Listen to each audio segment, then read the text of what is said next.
फ़लस्तीन के गाज़ा शहर में इजराइल की बमबारी से मुसलमान और मस्जिदें तो पहले ही जूझ रही थीं, और अब तो दुनिया के सबसे पुराने चर्चों में शुमार एक चर्च भी यहूदी फोर्स की वहशियाना बमबारी का शिकार हो गया है। ताज़ा और बड़ी खबर यह है कि गाज़ा के ग्रीक ऑर्थोडॉक्स चर्च में पनाह लिए हुए कई लोग एक विस्फोट में मारे गए हैं। इनमें से ज़्यादातर ईसाई हैं। ये गाज़ा के ईसाई समुदाय के लोग थे, वो यहीं रहते थे। घर टूट चुका था, इसलिए चर्च में पनाह लिए हुए थे। वही ईसाई जो अमेरिका में सबसे ज़्यादा रहते हैं, वही अमेरिका जो इजराइल को हथियार देता है, वही हथियार जो इस चर्च पर बरसाए गए हैं। 3 दिन पहले गाज़ा के एक अस्पताल पर बम बरसाकर सैकड़ों मुसलमान बच्चों को मारने वाला इजराइल अब ईसाइयों को भी नहीं बख्श रहा। अब अगर इन यूरोपियन देशों में ज़रा सी भी हया और शर्म बाकी है तो वो चर्च पर हुए हमले का इजराइल से क्या हिसाब लेंगे, वरना ये साफ समझ लिया जाएगा कि फ़लस्तीनियों को बर्बाद और तबाह कर देने के लिए ये यूरोपीय देश अपनों की भी बलि दे सकते हैं, ले सकते हैं। हमास की रिपोर्ट के मुताबिक 12वीं सदी के सेंट पोरफिरियस चर्च पर हमला हुआ, जिसमें भारी जानी और माली नुकसान हुआ है।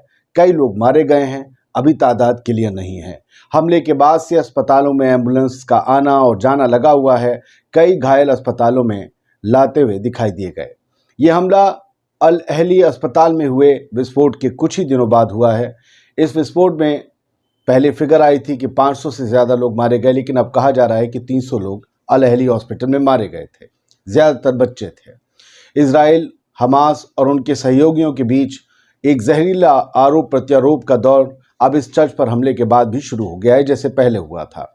चश्मदीद ये बताते हैं कि ऐसा लगता है कि हमला प्रेयर वाली, जो चर्च में प्रेयर वाली जगह होती है, वहाँ उसके करीब एक टारगेट को निशाना बनाकर किया गया था। फ़लस्तीनी क्षेत्र में युद्ध छिड़ने की वजह से गाज़ा के रहने वाले सैकड़ों ईसाइयों और दूसरे मज़ाहिब के लोगों ने इस चर्च में पनाह ली थी।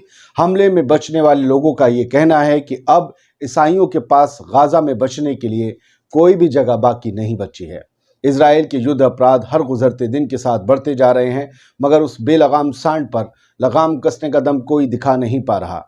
अगर उसे ऐसी ही खुली छूट दी जाती रही तो एक दिन गाज़ा में एक भी घर, एक भी इमारत या एक भी छत सलामत नहीं रहेगी, सब मलबा बन जाएगा।